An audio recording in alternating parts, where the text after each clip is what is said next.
So, meron akong dalawang instant loan apps dito. Dalawa lang yung pinili ko kasi itong dalawang loan app po na ito is may chika dito na sila daw ay iisa. Which is itong si Fido Loan App at saka si TechCash. Which is meron din po akong bagong update dito sa dalawa. Na alam ko kahit new ka man dito or existing borrower ka man is talagang pwedeng-pwede sa'yo to. Well, ang good news kasi dito, itong dalawang loan app po na ito is pwedeng-pwede yung mga students dito at unemployed. Nag-a-approve po siya right away. Nakapag-download natin ng app, nag-apply tayo at na-approve tayo ng loan offer po. Pwedeng-pwede po natin i-cash out agad. Guys, ito ha, I'll just be honest lang din naman sa dalawang loan app na ito. Based sa experience ko kasi nga after now po, meron akong utang sa mga to dahil nga ang tagal ko na nga diba sa kanila. Which is may mga dapat talaga kayong malaman sa mga loan app na ito. Well, disclaimer lang po na this video is not sponsored any loan apps or anything that I'll mention in this video. This is just based on my experience po na gusto ko lang pong i-share sa inyo for your awareness. So, ang dami ko i-discuss sa inyo regarding kay Fido Loan at saka kay TechCash na somehow siguro hindi nyo pa talaga to alam. Pero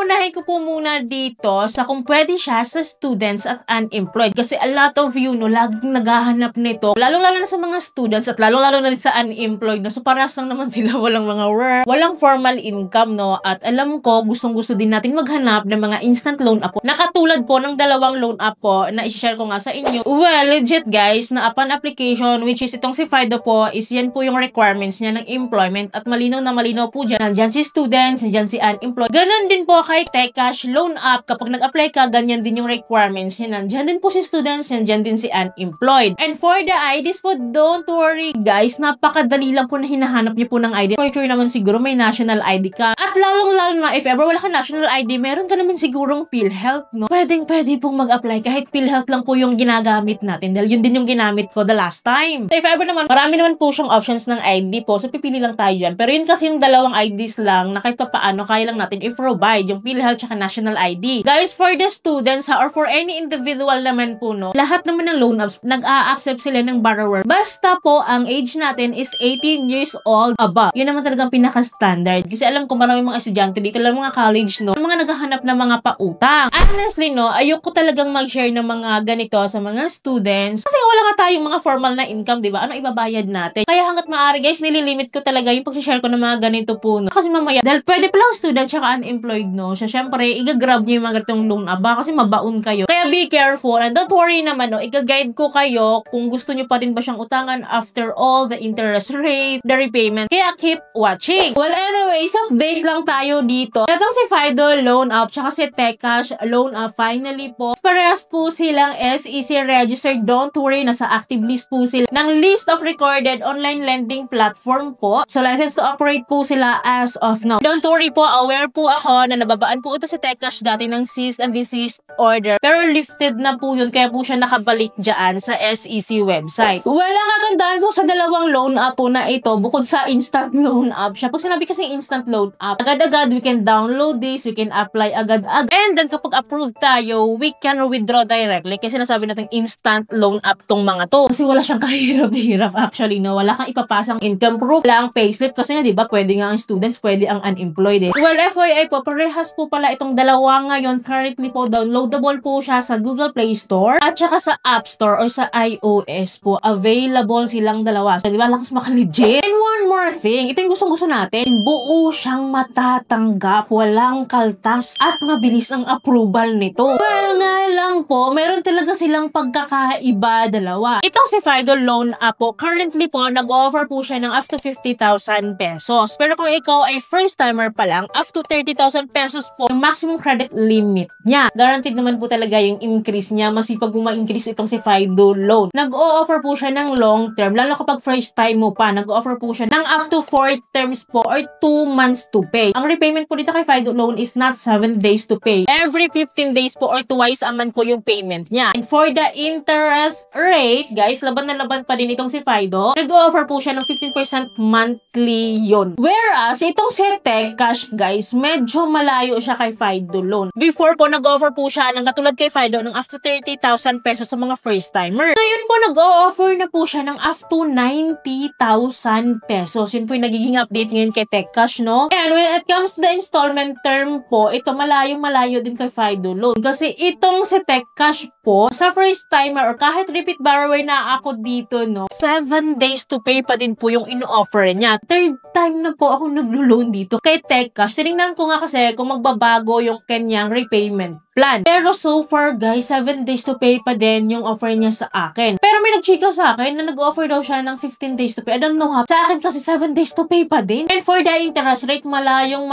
din po kay Fido itong si TechCash. Nag-offer po siya ng 35% of the loan amount. 7 days to pay lang yun ha. Kaya ayusin niyo yung mga desisyon niyo sa buhay. Pumili kayo ng maayos na loan app. Ang tanging pinaka-common lang talaga ni Fido Loan tsaka ni TechCash po is buo po siyang matatanggap instant loan approval, fast disbursement. Yun talaga yan. Pero malayo po yung pinagkaiba niya sa repayment plan, sa interest rate. Pag-isipan yung mabuti ha. Kasi kung i-compare nyo si Fido kay TechCash, dun tayo kay Fido. Mas okay kay Fido Loan App. And ito pa pala, one common thing sa kanila po na magkaparehas din sila is may multiple loan sila. Pwede po tayong mag-reloan dito as long as meron tayong remaining credit limit. For example guys, may loan offer ako kay Fido Loan ngayon na 6,500. Inutang ko po yung 1,000 pesos. 4 terms pa din yung offer sa akin. Every 15 days po yung payment ko. And clear naman po, transparent sila dito. Lumalabas po ang effective interest rate ko po is 15% monthly po. Ang buo siyang matatanggap. So, right away naman po, no, sinabmit ko po ito. And then after that, guys, magsiselfie lang ako dito. And then right away naman, approve agad yung aking loan dito. Ganun kabilis. Fast disbursement dito kay Fido Loan. Well, inopen ko kaagad yung app after ko po mangutang dito ng 1,000 pesos. So, ito yung sinasabi ko sa inyo, guys, that I can borrow again. So, clearly po, pwede po tayo mag-multiple loan dito. Pwede po tayong mag-reloan dito as long as may credit limit tayo dito. 6,500 yung aking loan offer dito, minus 1,000. Meron ako remaining credit limit dito of 5,500. I can loan it again. I can borrow it again. So, utang ulit ako ng 1,000. And then, ganun ulit. Every 15 days yung payment ko, 4 terms. And then, sinamit ko ulit siya. And then, approve pa din po. So, ito yung sinasabi ko sa inyo, guys. So, ina-allow na po ngayon ni Fido Loan yung multiple loan or reloan po. So, ganun din po kay TechCash Loan App. Don't worry, hindi pa pakabok si TechCash Loan App kahit pumataas yung interest rate niya and within 7 days to pay lang siya sa akin. Ganun din po siya. Kahit umutang po tayo ng 1,000 pesos, pwede po tayong mag-reloan or mag-multiple loan as long as may credit limit po tayo dito. So, ang ganda ng dalawang to, diba? Instant loan na, fast approval, fast disbursement. Panay increase din po ito, lalong-lalo na kapag nasettle po natin yung ating loan dito. And for the customer service, guys, based sa experience ko kay Fido Loan, nagpaparemind lang po siya, hindi po siya nang-harass. Pero minsan si TechCash, guys, sinagad ko yung aking repayment dito, makulit siya sa payment. Lalo kapag due date mo na talaga. Pero guys, hindi siya nanghaharas ha. Makulit lang. Magkaiba naman kasi yung makulit sa nanghaharas. Pero so far po, kung gusto nyo maganda yung inyong record dito, of course, magbayad kayo ng 1 day before or 2 days before. Pwede na yon. And na-mention ko sa inyo kanina na totoo ba na itong si Fido Loan App at saka si TechCash po ay iisa or iisa yung management niya. Mayroon kasing viewer na nakapag-hint sa akin ito. Meron din nag-inform sa akin ito. Which is binaliwala ko yon. And then 1 day lang no, nagkaroon kasi ng follow-up reminder itong si Fido Loan sa akin. Follow-up reminder or follow-up offer po. Basta ang ginamit niya lang din pong number po is iisa. Sabi ko, bakit nandito sa number na ito na pinang-text po sa akin si Fido Loan? Pero yung number na ginamit para i-follow up ako ni TechCash. So, hindi lang siya isang beses nangyari, guys. 2